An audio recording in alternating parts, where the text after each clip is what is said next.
Lou FRATIS. And they both graduated from River City High School.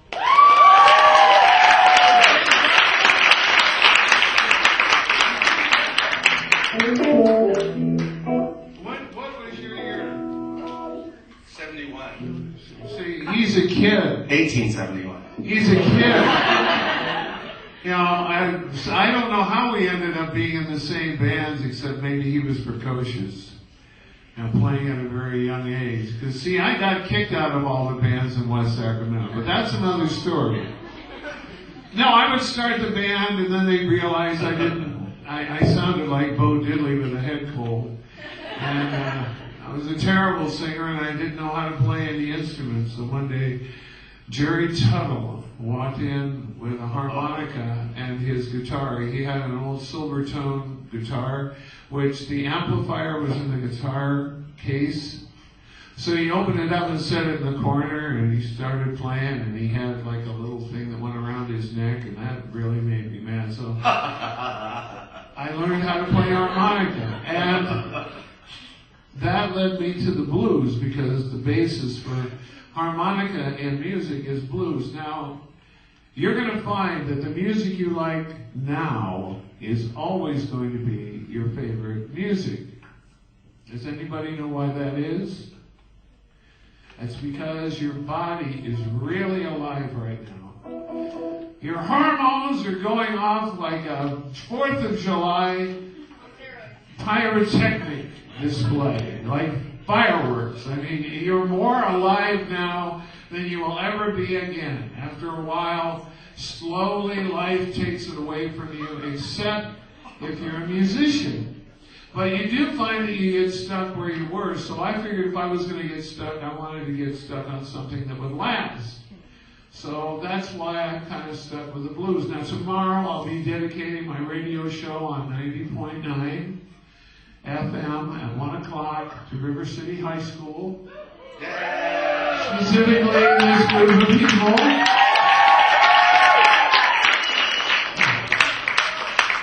And everybody who started playing music started out with blues. Even the Beatles thought they were a blues band.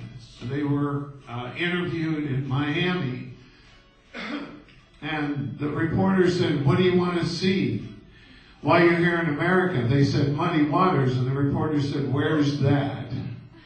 They had no idea what great musicians we had in this country, because of the fact that, as Muddy put it himself, they were selling his music as race records, and in exact words, only to my peoples.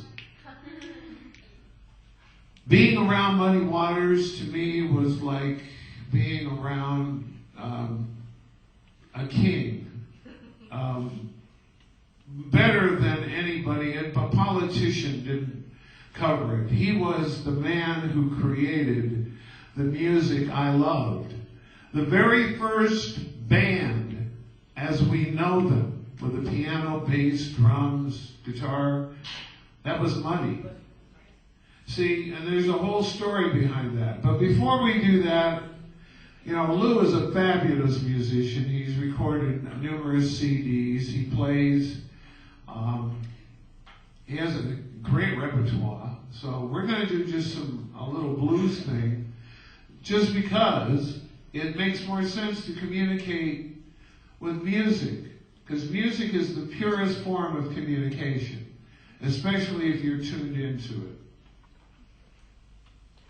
So I would maybe a shuffle in whatever, G? Ready? Whatever.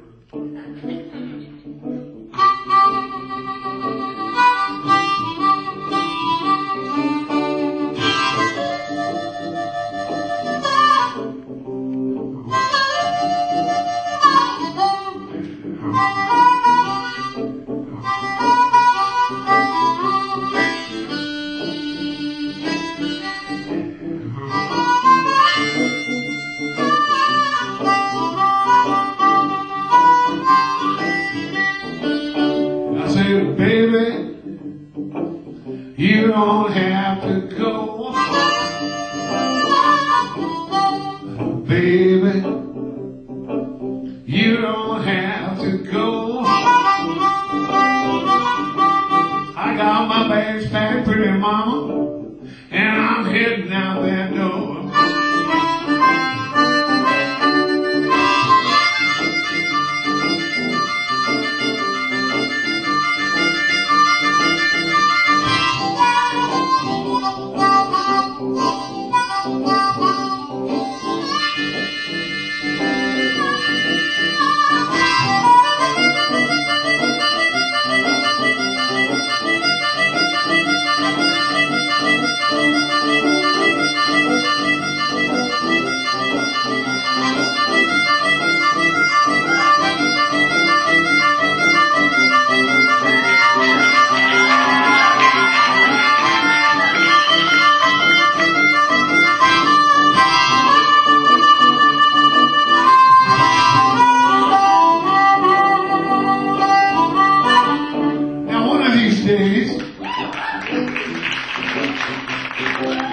Lou said he's going to do a Jimmy Reed album, so I'm hoping that he'll let me play on one song, because Jimmy Reed was the most successful blues man of his time, and all of his songs sounded exactly the same. In fact, if you listen real close to the records, you can hear his wife whispering the lyrics to him.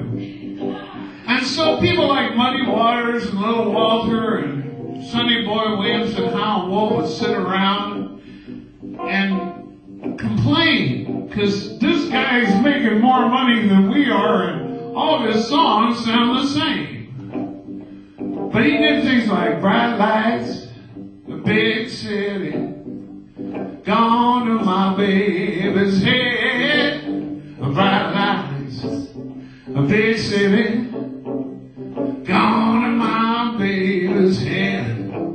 Well, I tried to tell you, woman, but you won't believe the thing that I say. Well, it's alright, a little darling, gonna need my help someday. It's alright, little darling, gonna need my help someday. You're gonna wish you had to listen to some of these things that I say. And he played harmonica a little everywhere.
Honey, knock yourself out. Someday you're gonna find out what it's all about.